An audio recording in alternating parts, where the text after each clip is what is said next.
एक सज्जन एक संत के पास गए।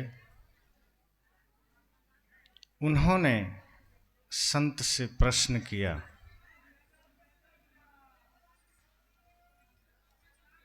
उन्होंने कहा कि गुरुजी, मैं जहां भी देखता हूं संसार में, जिधर भी नजर घुमाता हूं, मुझे चारों ओर बुराई ही नजर आती है, मुझे चारों ओर कमियां ही नजर आती है, मैं सब जगह त्रुटियां ही देखता हूं, क्या कारण है? संत ने कहा कि संसार तो दर्पण है। अब दर्पण में तुम देखोगे तो तुम्हें वही नजर आएगा जो तुम हो। अगर हम दर्पण के सामने चले जाएं और हम अपने चेहरे को देखें और हमारे चेहरे पर कोई दाग हो, कोई निशान हो, और हम लोगों से कहें कि क्या करें, दर्पण में तो मेरे चेहरे पर दाग है, तो लोग कहेंगे चेहरे पर दाग है इसलिए चेहरे में दाग दर्पण में दिख रहा है। संत ने कहा कि संसार प्रतिध्वनि है, दर्पण है, तुम वही देखते हो जो तुम होते हो। तुम्हारे भीतर की उपस्थिति ही बाहर दिखती है। तुम जो हो वो तुम देख रहे हो। अगर अपने भीतर एक परिवर्तन ला सको तो वही संसार तुम्हें खूबसूरत मालूम पड़ेगा। अब जैसे उदाहरण समझें, इसी गांव में बाहर से कोई अजनबी शराबी आ जाए तो वो सत्संगी को नहीं खोजेगा, वो किसी धर्मात्मा को नहीं खोजेगा। वो एक दो दिन रहते रहते जितने शराबी यहां होंगे वो सबसे दोस्ती हो जाएगी उसकी तुरंत। कहीं ना कहीं से उसे उसका पता चल जाएगा। उनकी नाक बड़ी तेज होती है, उनका सेंस बड़ा तेज होता है। उस एक शराबी आते ही अपने सभी शराबी मित्रों को खोज लेगा, ज्यादा मेहनत नहीं करनी पड़ेगी। इसी तरह एक जुआरी आ जाए, फिर वो शराबी को नहीं खोजेगा, फिर वो जितने जुआरी होंगे वो सब सहज मिल जाएंगे। भले ही बगल में सत्संग चल रहा है, कोई मतलब नहीं, वो खोजते खोजते पहुंच जाएंगे जहां जुए का अड्डा है और वहां सभी मित्र मिल जाएंगे उसे। शराबी को भी सत्संग चल रहा है, कहीं कथा चल रही है, कोई संत आए हैं, कोई फर्क नहीं पड़ता। वो वही देखेगा, वही खोजेगा, वही पाएगा जो वो है। और ऐसा मालूम पड़ेगा जैसे पूरे गांव में शराबी ही शराबी है, क्योंकि उसे सब तरफ वही लोग मिल जाएंगे जो शराब पीते हैं, जुआरी ही मिल जाएंगे जो जुआ खेलते हैं। तो संत ने कहा कि ये संसार दर्पण है। तुम्हारे भीतर की स्थिति से तय होती है कि तुम बाहर क्या देख सकोगे। अगर तुम्हारी भीतर की स्थिति पवित्र है, ठीक है, तो तुम बाहर सही देखोगे। तुम्हारी भीतर की स्थिति ठीक नहीं, मनस्थिति ठीक नहीं, तो बाहर वही देखोगे जो तुम्हारा मन है। इसलिए यह नहीं सोचना है कि बाहर समस्या है। कुरूपता संसार में नहीं है, कुरूपता हमारी आंखों में है।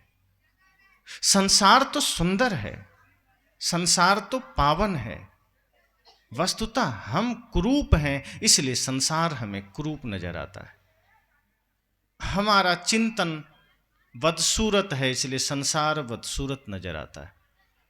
अगर हमारे भीतर भी सौंदर्य खिल सके तो बाहर हमें सुंदरता दिखाई देगी। इसलिए तो संत कहते हैं कि जिसकी दृष्टि जैसी होती है उसके लिए सृष्टि वैसी ही हो जाती। जाकी रही भावना जैसी, प्रभु मूरत देखिए तिन तैसी। कि आपके भीतर की अवस्था क्या है, फिर आप सब में वही देखने लगते हैं। अगर आपने अपने भीतर परमात्मा को महसूस किया है तो आपको सब में परमात्मा दिखेंगे। अगर आपने अपने भीतर विकारों को पाया है तो वस्तुतः वो समस्या अपनी ही है, फिर वो लोगों में नहीं है। जैसे हमें कहीं कोई कमियां दिखी तो इसका अर्थ इतना हुआ कि अपने भीतर झांकने की जरूरत है। अगर हमें कहीं बुराई दिखी तो अपने मन को देखने की जरूरत है। और इसी कारण से आज संसार में सारे दुख हैं। हम अपनी पीड़ा से, अपने दुख से, अपने अशांति से ज्यादा दुखी नहीं है। हमें दुख इस बात का है कि दूसरा सुखी क्यों है, कि दूसरा इतना प्रसन्न क्यों है, और दूसरा भी यही सोच रहा है। तो जब हमारी दृष्टि पावन हो जाए, जब हमारा चिंतन पावन हो जाए, तो हमें समस्त सृष्टि में सिर्फ पावन ही दिखेगा। एक फकीर अपनी कुटिया में बैठे थे, तपस्या में रत थे। रात का समय, थोड़ी सर्दी थी, जैसे यहाँ हल्की सी सर्दी है ऐसी ही सर्दी वहाँ रही होगी कुटिया में। एक चोर आया। वैसे चोर अक्सर कुटिया में नहीं जाते, वो फकीरों के पास कम ही जाते हैं। चोर अक्सर रजवाड़ों के पास जाते हैं, धनपतियों के पास, पूंजीपतियों के पास। वो जानते हैं यहाँ फकीरों के पास क्या मिलेगा। लेकिन उस दिन वो जहाँ जहाँ घूमा, कहीं कुछ मिल न सका, तो सोचा चलो आज कुछ न सही तो फकीर का कुछ ही उठा लें, हाथ खाली क्यों जाए।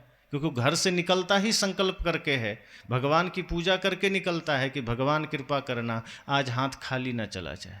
और भगवान भी इतने कृपालु हैं कि वो सुन भी लेते हैं चोरों की कि नहीं तुम्हें मिल ही जाएगा। आश्चर्य की बात है कि चोरों की भी सुनते हैं भगवान। तो वो यही सोच कर निकला कि आज कहीं कहीं मिलेगा ही, सेठ के घर मिल जाए, किसी अन्य के घर मिल जाए, लेकिन हाथ खाली रहा, कहीं ना मिला। तो भगवान को कोसते हुए सोचा चलो क्यों ना हम फकीर के यहाँ चलें, कुछ तो मिल जाएगा। वो गया तो देखता है चारों ओर कुछ नहीं, सन्नाटा, कुछ भी नहीं है। फकीर की जो कुटिया है खाली है, ना भोजन की कोई सामग्री है, ना पहनने ओढ़ने के कोई सामान है, कुछ भी नहीं है, सिर्फ कुटिया है और फकीर लेटा हुआ है एक पुराना सा कंबल ओढ़ करके। उसे लगा कि नहीं मैं गलत जगह आ गया, तो मेरे से ज्यादा भिखारी है, ये मुझे क्या दे देगा और यहां मैं क्या ले लूंगा। उसे लगा कि मैं गलत जगह आ गया, क्योंकि वो सोचता था कि फकीर भी थोड़ा तो धनी होते ही हैं, थोड़ा तो धन होगा ही। लेकिन उसकी सोच उल्टी हो गई। जब वहां पहुंचा तो देखता है कुटिया खाली, खाने के लिए पात्र भी नहीं है। वो सोचा था कटोरा ही उठा ले जाएंगे, कम से कम कुछ तो होगा, लेकिन देखा ना कटोरा है, ना कपड़े हैं, ना अन्य कोई सामग्री है। तो जैसे वो कुटिया का दरवाजा खोल के अंदर आया था, वैसे ही जाने लगा। संत की नजर पड़ गई फकीर की। उसने कहा ठहर जा, रुक। जोर से कहा। चोर घबरा गया, कहा कि लगता है पकड़ लेगा।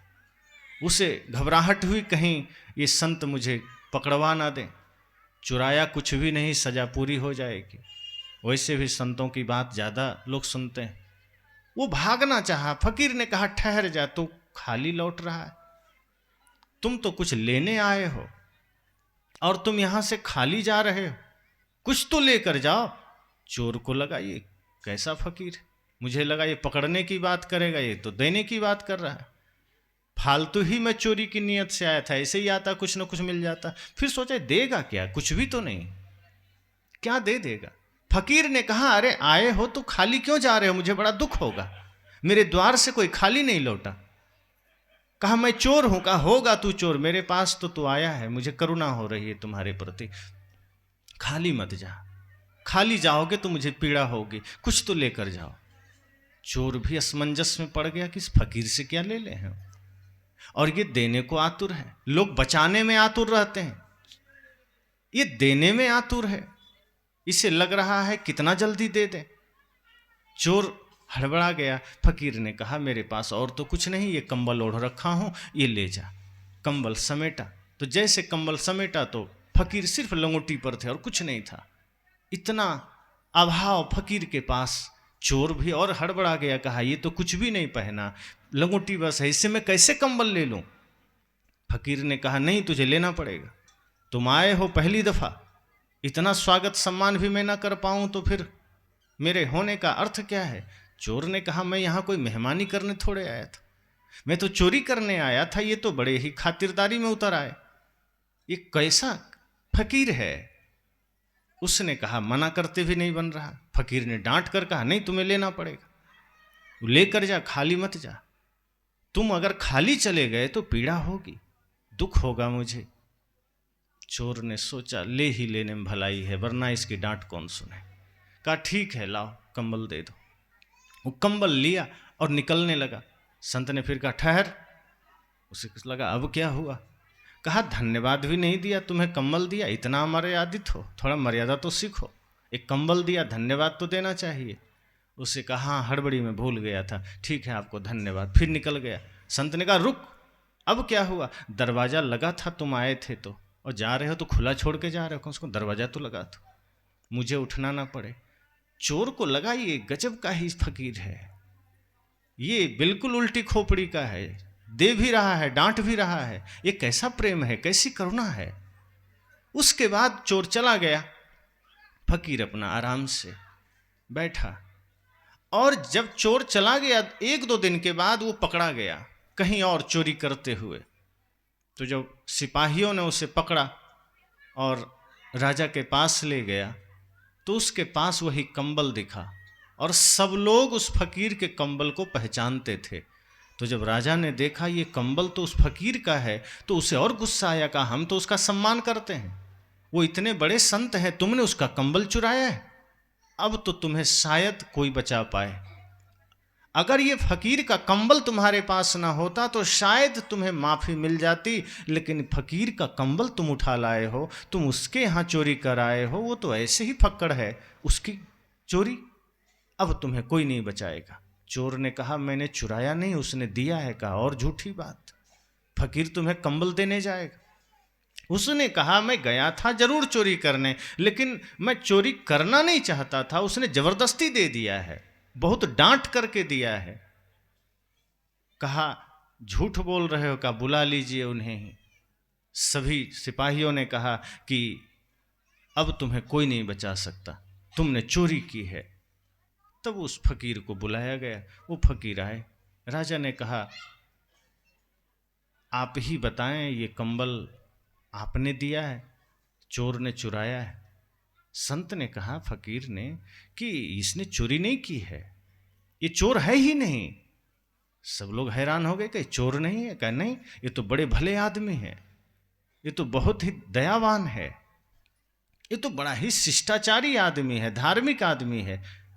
कुछ सिपाही सोचे लगा है महाराज जी का दिमाग का फीता उतर गया, ये इतना अभियुक्त है, इतने जगह जगह इसका नाम में FIR दर्ज है, ये कह रहे हैं धर्मात्मा आदमी। कहा जब ये चोर को धर्मात्मा कहेंगे तो दुष्टात्मा किसको कहेंगे। तो राजा ने सोचा जरूर कोई बात होगी, संत अगर कह रहे हैं तो कुछ तो बात होगी। संत ने कहा प्रभु ये तो चोरी करता है। कहा ना, किया होगा कभी, पर मैंने इसके अंदर कभी चोर न देख सका। जब ये मेरे कुटिया में आया तो मुझे लगा जैसे परमात्मा आ गए, मैं तो इसके भीतर वही शुभ का, वही पवित्रता का निवास देखा, मैंने इसके भीतर भी धर्म की ही वृत्ति देखा। ये चोर नहीं है, ये तो शिष्टाचार भी पालन कर गया। मैंने थोड़ा सा डांटा तो इसने दरवाजे भी बंद कर दिए, मैंने थोड़ा सा डांटा तो धन्यवाद भी दे गया। और ये कंबल लेना कहाँ चाहता था, ये तो इसे बड़ी करुणा हुई, इसे ये लेना ही नहीं चाहता था, वो तो मैंने ही दिया है। राजा ने कहा फिर इसे फांसी देना उचित नहीं, अगर संत कह रहे हैं तो ठीक ही होगा। और चोर को छोड़ दिया गया। संत बाहर निकले, लेकिन वो चोर पीछे पीछे आया, फकीर के चरण पकड़ लिए। कहा कहाँ जा रहे हैं। कहा अपनी कुटिया में। कहा अब आप अकेले नहीं जाएंगे, मैं भी चलूँगा। कहा क्यों। कहा पूरी दुनिया ने मुझे चोर समझा और मैं हूँ, लेकिन आपने आज तक 2 बार भेंट हुई, आपकी दृष्टि में मैं धर्मात्मा हूँ। संत ने कहा मैं तुम्हारे भीतर सोई हुई उस धार्मिक प्रवृत्ति को देख लिया था जो तुम्हारे भीतर है। तुम बाहर की आदतों से चोर हुए हो, तुम बाहर के कुंठाओं से चोर हुए हो, बाहर के विकारों से चोर हुए हो, पर तुम्हारे भीतर उपस्थित, तुम्हारे भीतर मौजूद उस सुषुप्त चेतना को मैंने देखा है, जो धर्म की चेतना है, जो ज्ञान की चेतना है, जो प्रेम की चेतना है। और आप आश्चर्य करेंगे कि संत ने एक चोर के भीतर धर्म को देखा, वो चोर फिर संत में भगवान को देख लिया। जब एक संत ने अपनी निर्मल दृष्टि चोर पर डाली, जब संत ने अपनी पवित्र दृष्टि चोर पर डाली संत ने, तो चोर के भीतर एक ऐसा परिवर्तन हुआ, एक ऐसा बदलाव हुआ कि चोर को फिर वो संत नहीं परमात्मा दिखने लगे। उसने कहा कि मेरे जीवन में जैसे साक्षात परमात्मा का आगमन हो गया, वरना मैं तो चोर ही था, चोरी करता था, लोग पकड़ते थे, डांटते थे, कई बार पकड़ा गया, मार खाया, जेल में रहा, कभी ये भाव न जगा कि मुझे चोरी छोड़ देनी है।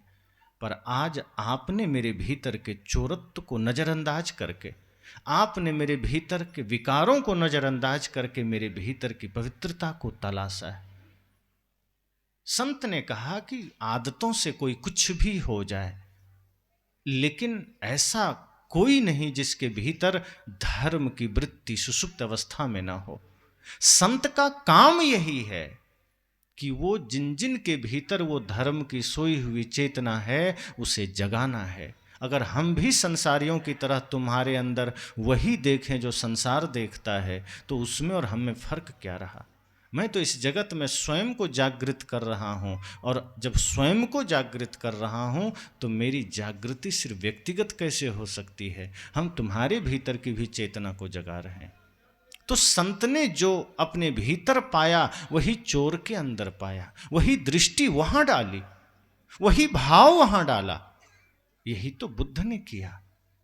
दुनिया ने अंगुलीमाल को डाकू कहा, अधार्मिक कहा, पापी कहा, आतंकवादी कहा, क्रूर कहा, लेकिन बुद्ध की करुणा की भरी दृष्टि जब अंगुलीमाल पर गई तो बुद्ध ने जिस भाव से अंगुलीमाल को देखा, तो जिस दृष्टि से महात्मा बुद्ध ने अंगुलीमाल को देखा, वो दृष्टि अंगुलीमाल के भीतर गई तो अंगुलीमाल ने भी बुद्ध में कोई राजा कोई सिपाही का भाव नहीं देखा। वहाँ ये देखा कि ये मेरा सुधारक है, ये मेरा मार्गदर्शक है। जैसी भावना हमारी होती है, जैसी वृत्ति हमारी होती है, जैसा भाव हमारा होता है, हम जगत में वही देखने लग जाते हैं। इसलिए संत कहते हैं कि आप अगर जगत में कुछ देख रहे हैं बुरा, तो आपको आंखें बंद करके अपने भीतर तलाशने की जरूरत है। हो सकता है कोई ना कोई विकार भीतर जन्म ले रहा हो, भीतर के उथल पथल के वजह से ही हम बाहर गलत देखते हैं। अगर भीतर हमारी पवित्रता आ गई तो समझना कि अब को बाहर भी अच्छा ही दिखेगा। बाहर कहीं कुछ भी बुरा दिखा, जरूरत है भीतर आत्मचिंतन करने की, जरूरत है भीतर निरीक्षण करने की। बाहर बुरा है इसलिए बाहर बुरा नहीं दिखता, इसका अर्थ इतना ही है कि भीतर कुछ अप्रिय घटा है, भीतर कुछ बुरा हुआ है।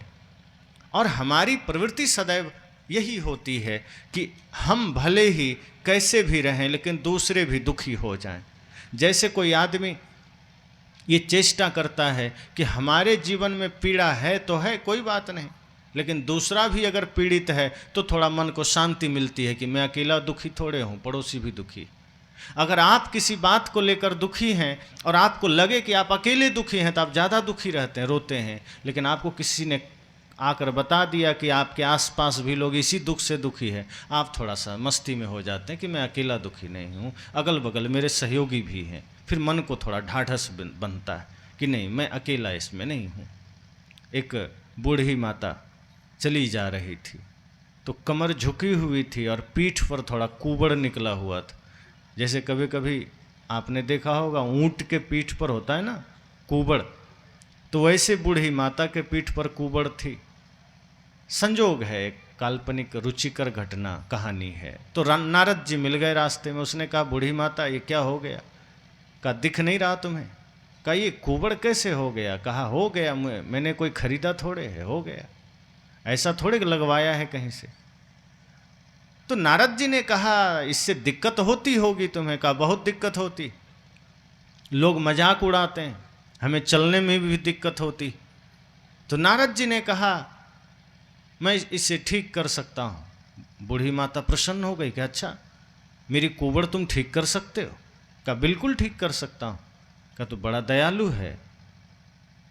तो नारद जी ने कहा ठीक कर दूँ? कहा नहीं, ये बता कि जब कुबड़ तुम्हें ठीक करना आता है तो दूसरा कुबड़ लगाना भी आता होगा। नारद जी ने कहा बिल्कुल आता है। कहा तो मेरा ठीक मत कर, जो लोग मेरा मजाक उड़ाते हैं सबके पीठ पर एक एक कुबड़ लगाते, तो देख कर मुझे भी प्रसन्नता होगी। नारद जी ने कहा तुम्हारा कुबड़ ठीक हो सकता है, ये मांगने के बजाय तुम ये मांग रहे हो कि दूसरों के पीठ पर कुबड़ लगाते हैं। मतलब तुम अपने कुबड़ से दुखी नहीं हो, तुम्हें जो लोग ताने मारते हैं उससे दुखी हो। इसलिए तुम ये चाहते हो कि हम उसके पीठ पर भी लगा दें, तो तुम्हारा धर्म, तुम्हारा नियत नियम क्या हुआ? कुछ नहीं। तुम रोज मंदिर जाते हो, ये मंदिर जाना क्या हुआ? नारद जी ने कहा इसका मतलब तो यह है कि तुम मंदिर भी जाते होगे तो दूसरे के लिए सुख की कामना नहीं करते हो, बल्कि तुम दूसरे के लिए भी दुख की ही कामना करते होगे। और सच तो यह है कि हम अपने लिए तो सुख मांगते नहीं, हम दूसरे के लिए दुख जरूर मांग लेते हैं। हम अपने लिए भले ही कुछ ना मांगें, हम दूसरे के लिए दर्द जरूर मांग लेते हैं। हमारी प्रार्थनाएं भी तो ऐसी है, हमारी भावनाएं ही ऐसी है कि हम कुछ भी अपने लिए चाहते तो हैं, लेकिन बगल वाले के लिए नहीं चाहते हैं। रात में हम भगवान से प्रार्थना करके सोते हैं कि प्रभु कृपा करना, हमारा घर बढ़िया रहे, लेकिन पड़ोसी का अगर सत्यानाश हो जाए तो लड्डू चढ़ाएंगे। ये भाव हमारे होते हैं। हम लड्डू भी भगवान को इसलिए नहीं चढ़ाते कि भगवान से प्रेम है, इसलिए चढ़ाते हैं कि पड़ोसी का बंटाढार हो जाए, सत्यानाश हो जाए। हमारी प्रार्थनाएं भी नफरत और घृणा में होती है, हमारा ध्यान भी नफरत और घृणा में है। संत ने कहा कि आपके भीतर की जो प्रवृत्ति है उसी के अनुसार आपका विचार निर्मित होता है। आपने मन में कुछ बुरा सोचा तो समझना आधा पाप आपने कर डाला, आधा काम हो गया। भले ही वो दिखाई ना दे, भले ही वो बाहर उसका कोई क्रिया के रूप में काम ना आया हो, कोई चीज़ ना बनी हो। जैसे हमने सोचा कि किसी की गाड़ी चुरानी है, अब मन में ये सोच लिया तो गाड़ी तो वहीं खड़ी है, गाड़ी हिली भी नहीं, लेकिन अब इसका मतलब ये नहीं कि पाप नहीं हुआ, पाप हो चला, आधा पाप हो गया। अगर मन में ये ख्याल उठ गया कि गाड़ी चुरानी है, मतलब मन में भाव तो उठा, चोरी का ख्याल तो उठा। गाड़ी भले न उठी हो वहाँ से, लेकिन मन में भाव तो उठा। तो संत कहते हैं कि समझना आधा पाप हुआ। अगर आपके मन में ये ख्याल आया कि किसी को मारना है, वो भले ही आपने उसे एक चांटे ना मारे हो, भले ही उसकी हत्या आपने ना की हो, लेकिन आपके अंदर ये ख्याल उठा, मतलब पाप हुआ। तो ये मत सोचिए कि मन में सोच लिया तो पाप नहीं हुआ। मन से सोचना तो आधा पाप हो जाना है। तो मन से सोचना भी नहीं है बुरा, क्योंकि जो सोचते हैं वही धीरे धीरे हमारे कर्म बन जाते हैं। जो विचार हम करते हैं वही धीरे धीरे आचरण बन जाते हैं। इसलिए विचार को ही पवित्र करने की बात संतों ने कहा है। उन्होंने ये नहीं कहा कि तुम अपने कर्म को पवित्र करो, पहले उन्होंने कहा विचार को पवित्र करो। जिस दिन विचार पवित्र हो गया, सोचना पवित्र हो गया, कर्म ठीक हो जाएंगे। अगर विचार ठीक नहीं हुए तो विचार गंदे अगर रहे तो कल कर्म आज ठीक कर लेंगे, कल फिर गंदे हो जाएंगे। जैसे टंकी में आपने कचरा डाल दिया है और टोंटी खोल खोल के साफ करते रहें तो हो सकता है थोड़ी देर ठीक आ जाए, फिर टंकी का कचरा आएगा, फिर गंदा पानी आ जाएगा। संत कहते हैं टोंटी में समस्या नहीं है, टंकी में समस्या है, टंकी साफ कर लीजिए। ये जितनी इंद्रियां हैं तो टोंटी है, इसमें वही निकलता है जो विचारों में है, इसमें बाहर वही आता है जो आपके चिंतन में है। तो चिंतन ठीक कर लीजिए, विचार ठीक कर लीजिए, आपका सोचने का ढंग बदल गया, चिंतन ठीक हो गया, आपके सभी इंद्रियों से कर्म बढ़िया निकलेंगे। पैर भी अच्छा काम करेंगे, हाथ भी अच्छा काम करेंगे, आंखें भी ठीक काम करेगी, कान भी ठीक काम करेंगे। अभी आंखें वहीं जाती है जहां मन लेकर जाता है, कान वही सुनते हैं जो जिसे मन सुनने देना चाहता है। संत ने कहा इसलिए विचारों को ठीक करना जरूरी है। विचार ठीक नहीं है तभी तो हम अपना सुख भी नहीं चाहते, हम सदैव दूसरे के दुख की कामना करते हैं, इसलिए सब जगह हम वही देखते हैं। और इसका मूल में स्वार्थ और अहंकार होता है। अहंकार की एक समस्या है कि वो आपको बड़ा बना देता है, बड़ा होते नहीं है, बड़ा बना देता है। जैसे अहंकार करता क्या है कि दूसरे को छोटा करता है और उसी में भीतर ये भाव पैदा कर देता है कि दूसरा छोटा हुआ हमारी नज़र में तो हम बड़े हो गए। जबकि सरलता, विनम्रता, सहजता यह है कि हम अपने कर्मों से बड़े बने, हम अपने भीतर के परिवर्तन से बड़ा बने। अगर हमारे भीतर सत्य है, हमारे भीतर अहिंसा है, प्रेम है, करुणा है, तो बड़ा बनने या कहने की आवश्यकता भी नहीं है।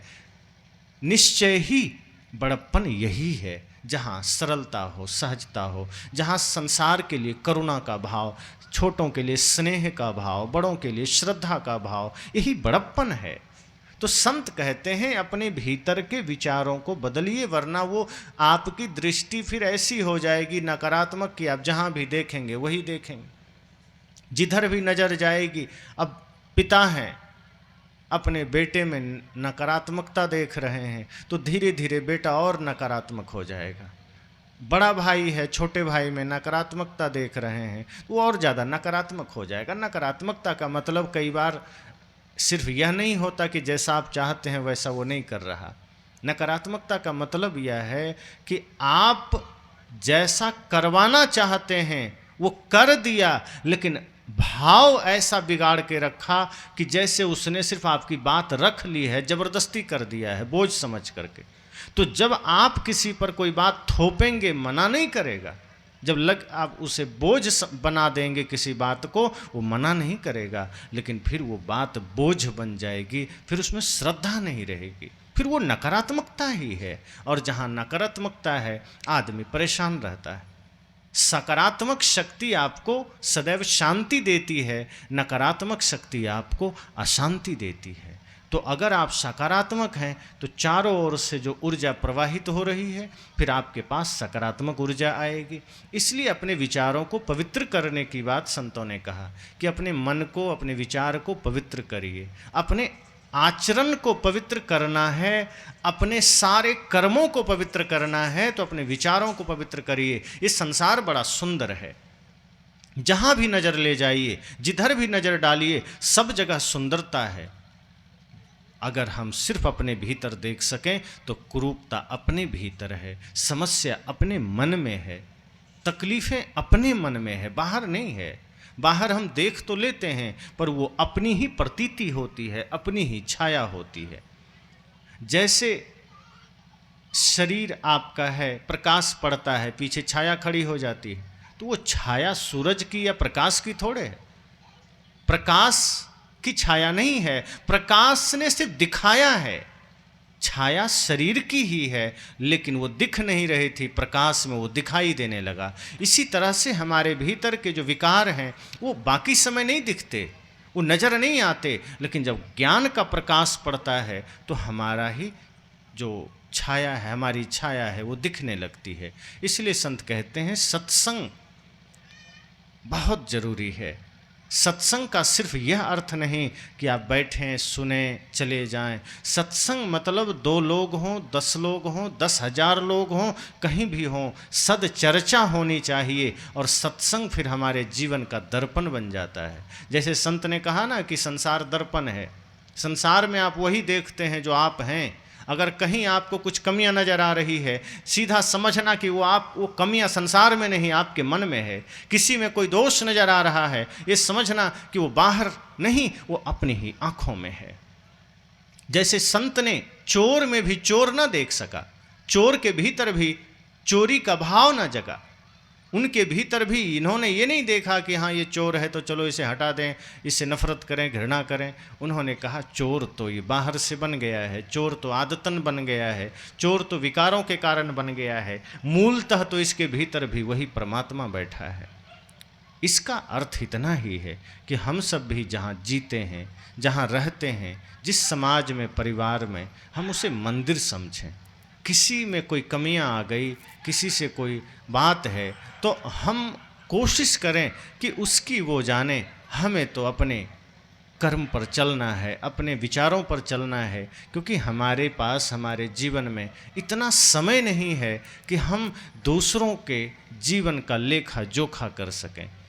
पता नहीं कितना समय मिला ना मिला, हम उलझे चले जाते हैं संसार में, हम दौड़े चले जाते हैं संसार में, कदम कदम पर हम दूसरे का हिसाब करने लग जाते हैं और उसी में अपना जीवन का हिसाब बिगड़ जाता है। संत कहते हैं ये जीवन आपको अपने शरीर का, अपने जीवन का, अपने मन का हिसाब करने के लिए मिला, इसलिए हमें अपना हिसाब करना है। और जब अपना हिसाब होगा तो फिर क्या होगा कि सब घट मेरो साइयाँ सुनी सेज न कोय। फिर जहाँ भी देखोगे सबके भीतर वो परमात्मा दिखेगा, वो भगवान दिखेगा। फिर किसी से बैर नहीं, किसी से कोई वैमनस्य नहीं, कोई दुराव टकराव नहीं। और यही करना है, यही देखना है, यही सोचना है।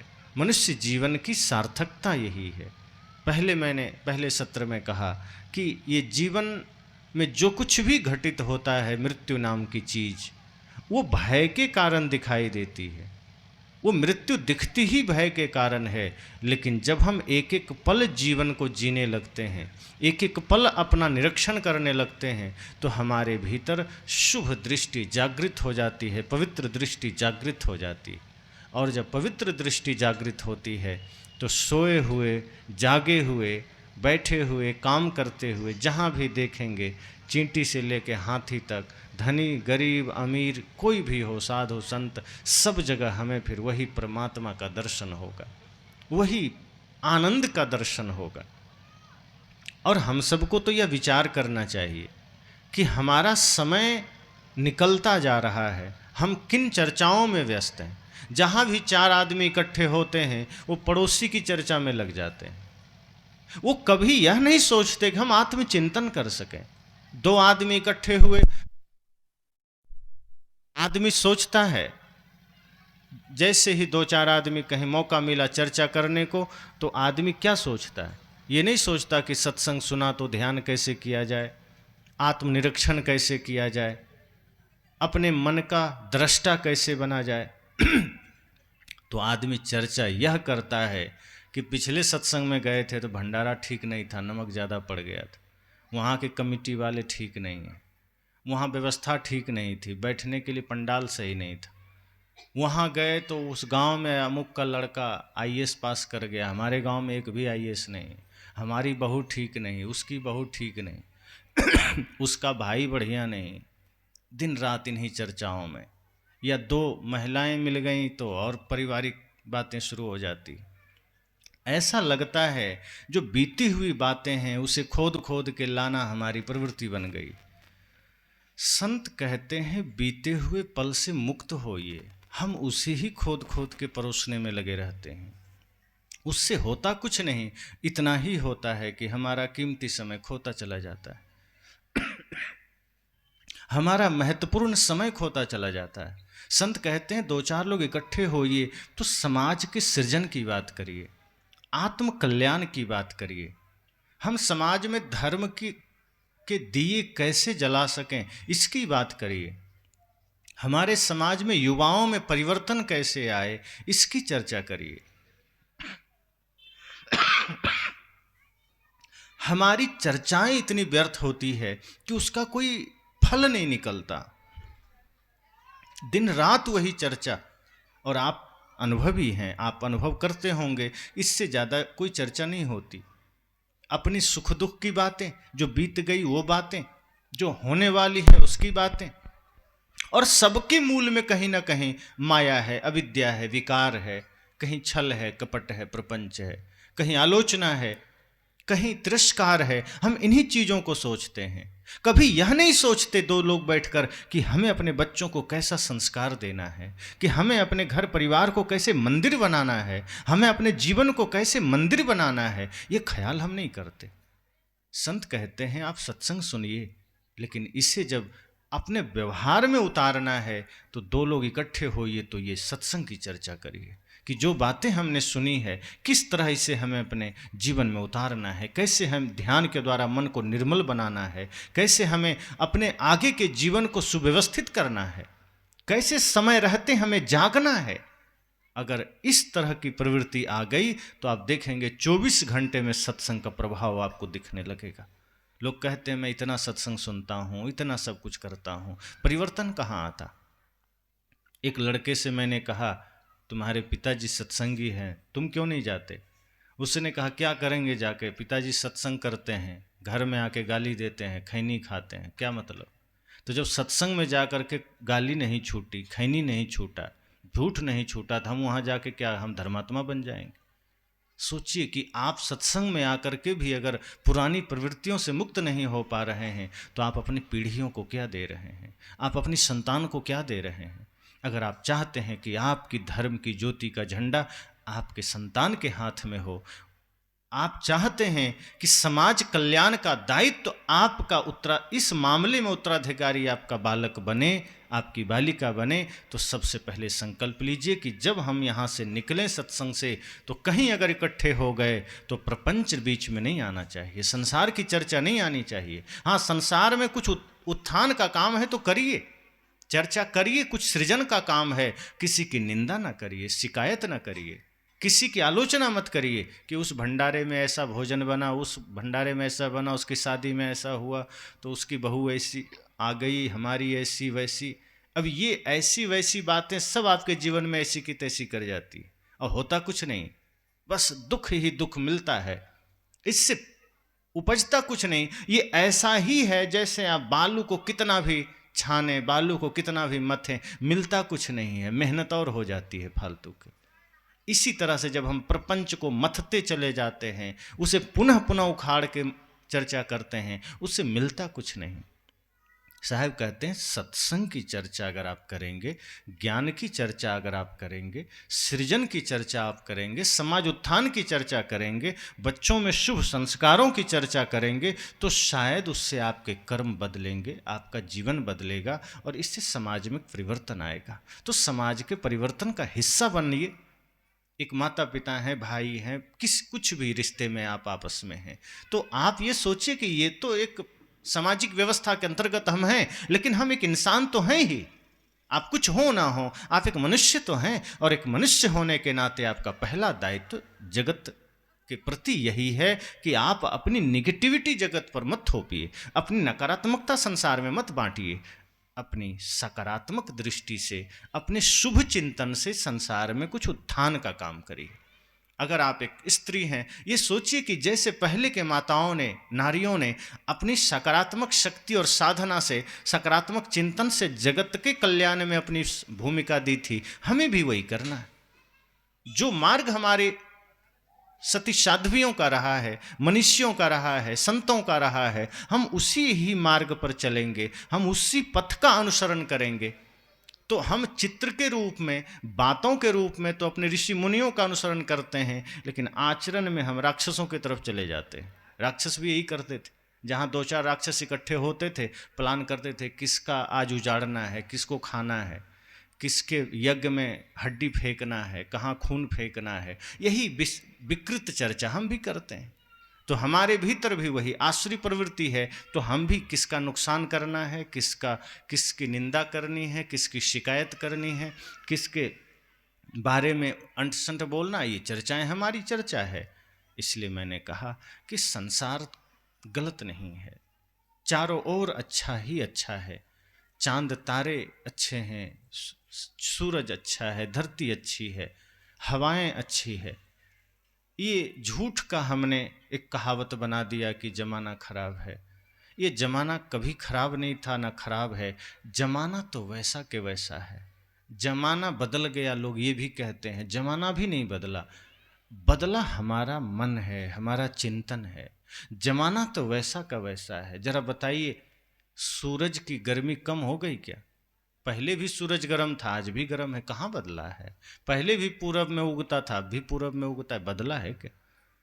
पहले भी मिर्च तीखी होती थी, आज भी तीखी है, मिर्च बदल गई क्या? पहले भी नीम कड़वा होता था, आज भी कड़वा है। पहले भी धरती की जो गुणधर्म थे, आज भी वही है। पहले भी हवा के जो गुणधर्म थे, वही हवा आज भी है। कुछ भी नहीं बदला। प्रकृति में कोई परिवर्तन नहीं हुआ। जैसा चांद पहले था वैसा आज भी है, जैसी हवा पहले थी। अगर हवा में कोई दूषण आया है, वो भी हमारी ही नासमझी से आया है, हवा ने कोई गलती नहीं की है। जैसे कहते हैं ना कि बच्चा गलत कर रहा है इसलिए गलत परिणाम आया है, तो आप ये नहीं कह सकते कि हवा का रास्ता थोड़ा बिगड़ गया है, गलत संगत में पड़ गया है, इसलिए गलती कर बैठा है। वो जैसा का वैसा है। हमारी ही नासमझी से हवा भी दूषित हुई है, हमारी ही नासमझी से धरती पर भी समस्याएं आई है। इसका अर्थ इतना ही है कि जमाना नहीं बदला है, हम बदले हैं, हमारा मन बदला है, हमारा सोचने का ढंग बदला है। अगर हम अपने चिंतन को आज पवित्र कर लें तो आज पुनः सतयुग हो सकता है, आज पुनः शुभ हो सकता है। आज जो कुरूपता हमें नजर आती है, ये जमाने के वजह से नहीं है, हमारे मन के वजह से है, हमारे सोचने के ढंग के वजह से है। इसलिए हम झूठ मूठ के ये रोना रो देते हैं, क्या करें आज तो कलयुग है, जमाना बदल गया। कुछ नहीं, हमारा मन बदल गया है, हमारा मन कुरूप हो गया है, हमारा मन गंदा हो गया है, इसलिए गंदगी नजर आती। एक बार पवित्र मन करके तो देखिए, आपको अच्छे लोग नजर आएंगे। मैंने कहा ना, एक जुआरी को जुआरी ही नजर आता है, दूसरा कुछ नजर नहीं आता। उसके लिए पूरी दुनिया में जुआरियों की भीड़ हो जाती। एक शराबी शराबी खोज लेता है, कितना हो बढ़िया धर्मात्मा गांव हो, एक शराबी आ जाए उसको 2-4 जरूर मिल जाएंगे, खोज लेता है। हम अच्छा बने, अच्छे लोग मिल जाएंगे। कहा भी गया है, अच्छे को अच्छे की पहचान होती है, वरना जिंदगी मौत के समान होती। अगर आप अच्छे हैं, आपको अच्छे की पहचान हो जाएगी। इसलिए पहले अच्छे बने। लोग कहते हैं अच्छे कहाँ मिलते हैं, बन तो जाइए, हो सकता है किसी को आप अच्छे मिल जाएं, वो आपसे मिलकर अच्छा हो जाए। हम अच्छे खोजने के बजाय अच्छे बने, अच्छा जिएं, अच्छा करें। तो मैंने कहा दृष्टि ठीक हो, हमारा चिंतन ठीक हो, तो बाहर सब ठीक है। क्रूरता हमारी आँखों में है। सोचने का तरीका हमें अपना बदलना है, विचार हमें अपना बदलना है। जिस दिन हमने अपना चिंतन बदला, विचार बदला, जिस दिन हमारा क्षण क्षण सही हो गया, जहाँ हम 2 मिनट के लिए भी खड़े हों और वो 2 मिनट का खड़ा होना भी हमारा समाज उत्थान के लिए हो जाए, आत्म कल्याण के लिए हो जाए, जगत कल्याण के लिए हो जाए, समझ जाना वो 2 मिनट भी आपके जीवन को अनंत ब्रह्मांड में अनंत काल तक अमर बना सकता है। तो इसी पथ पर चलें, अमरता की ओर, मुक्ति की ओर, स्वर्ग की ओर। और उसका रास्ता है मनसा वाचा कर्मणा, पवित्र हो जाने में, शुभ सोचने में, शुभ करने में, शुभ जीने में। तो अभी के सत्र में इतना ही कहकर वाणी को विराम।